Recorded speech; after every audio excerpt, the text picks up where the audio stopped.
Hello class and welcome to part 2 of the libel and slander series.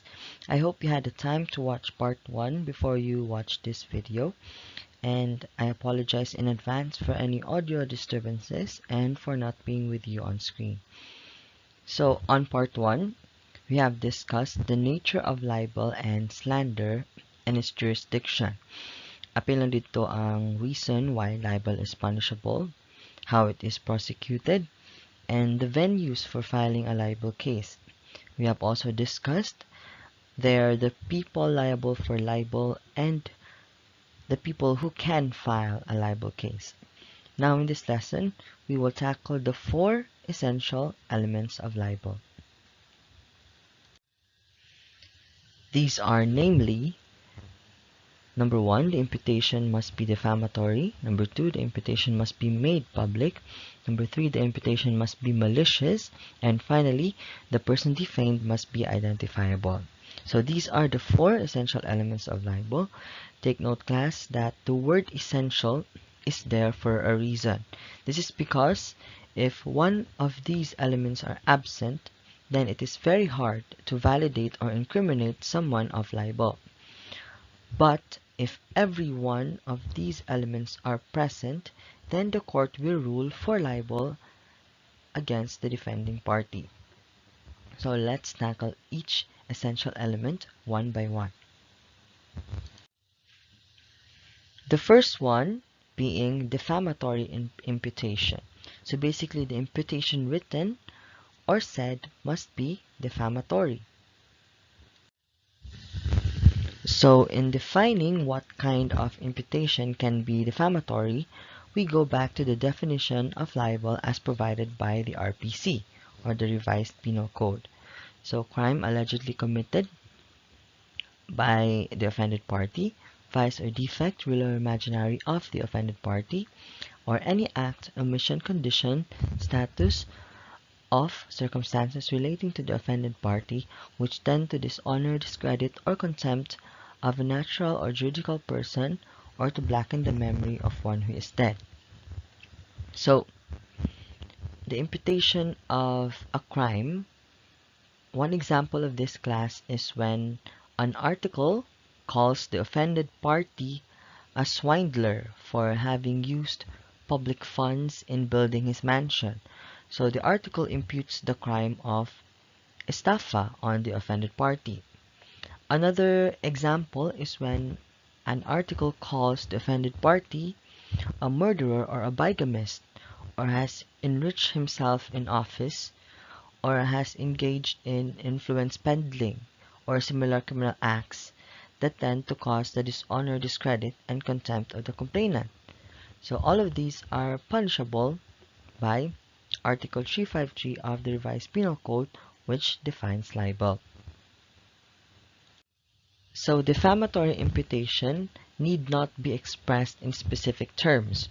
Words calculated to induce suspicion are sometimes more effective to destroy reputation than false charges directly made. So ironical and metaphorical language is a favored vehicle for slander. In a landmark case in U.S. versus O'Connell, the court ruled that a charge is sufficient if the words are calculated to induce the hearers to suppose and understand that the person against whom they were uttered was guilty of certain offenses, or are sufficient to impeach his honesty, virtue, or reputation, or to hold him up to public ridicule. The next essential element is publication, or the act of making a written or verbally made statement or article public. So on lesson 1, class, we already tackled means that constitute publication. So now let's dig deeper as to what constitutes publication. So publication means to make public, to make known to people in general, to bring before the public. But writing a letter to another person is sufficient for publication. This continues the theme that the term public does not mean a whole lot of people. any other individual, aside from the one who wrote said libelous content, is enough to be considered publication. But if the letter is sent directly to the person whom it is written for, then it does not constitute publication. It is considered a private correspondence. So publication, even if intended for humor, may also be libelous when the language used went beyond the bounds of playful jest or fair criticism. So this is true for remarks made for quote-unquote entertainment purposes only. As long as it is said or read to another person maliciously, then that is enough for publication, regardless of the tone of the write-up or remark. The third element is malice. So, malice is a term used to indicate that the offender is prompted by personal ill will or spite and speaks not in response to duty but merely to injure the reputation of the person defamed. So malice is basically the drive or the intention that led to the writing or telling of any remark or statement. So malice is the essence of the crime of libel. It is the poison in the brew. So it's basically what makes libel essentially punishable. And lastly, malice is bad faith or bad motive. It implies an intention to do ulterior or justifiable harm. So malice is the intent to ruin or harm another person's reputation. Okay, so it is very important, class, to note that in every libel or slander case, there are always two types of malice. Those are malice in law and malice in fact. Now let's tackle the differences between the two. So the first one being malice in law. So malice in law is a presumption of law. This is presumed to exist from the defamatory imputation and proof is not required. So basically, the plaintiff does not have to prove that there was malice on the part of the offender for the case to be filed and presented to the court, because the law assumes or presumes rather that the imputation was malicious until proven otherwise.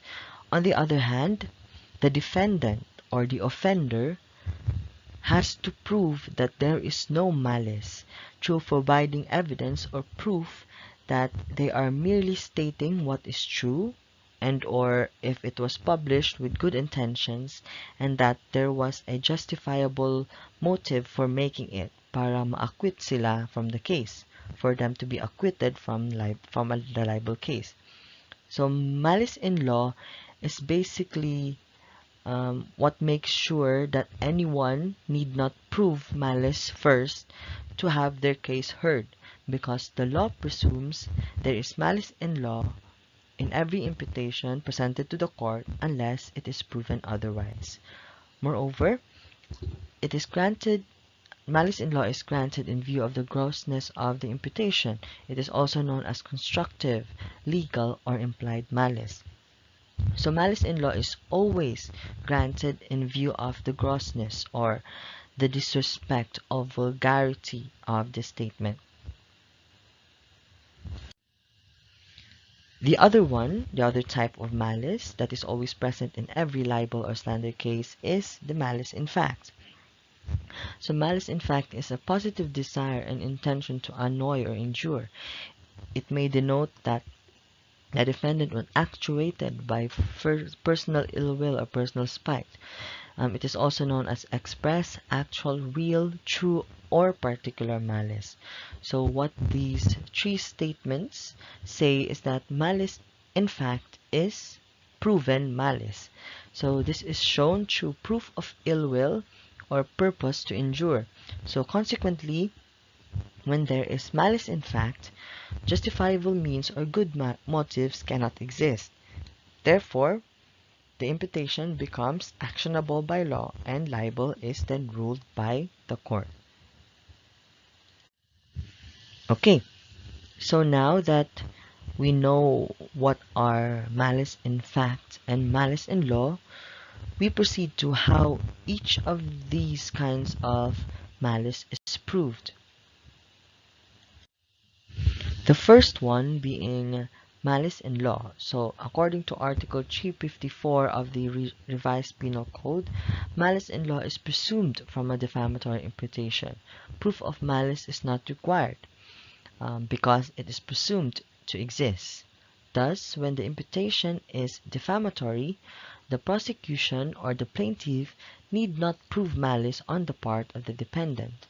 The law presumes that the defendant's imputation is malicious.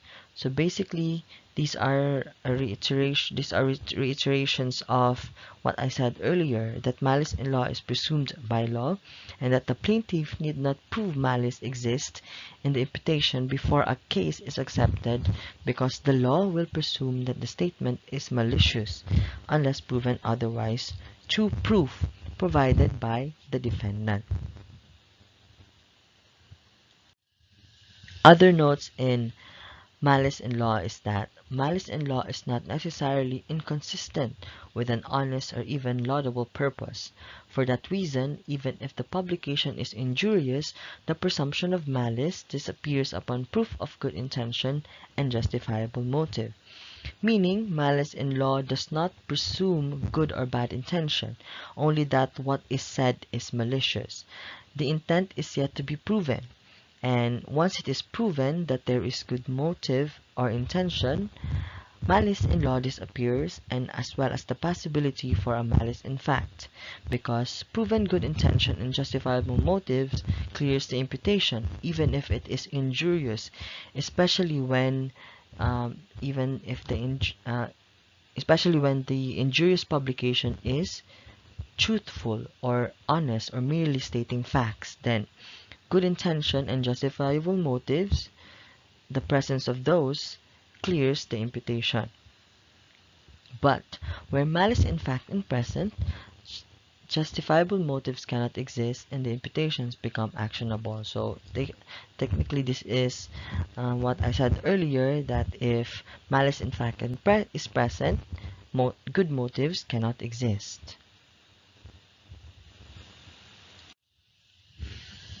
Okay, malice in fact. To prove malice in fact may be shown by proof of ill will, hatred, or purpose to injure.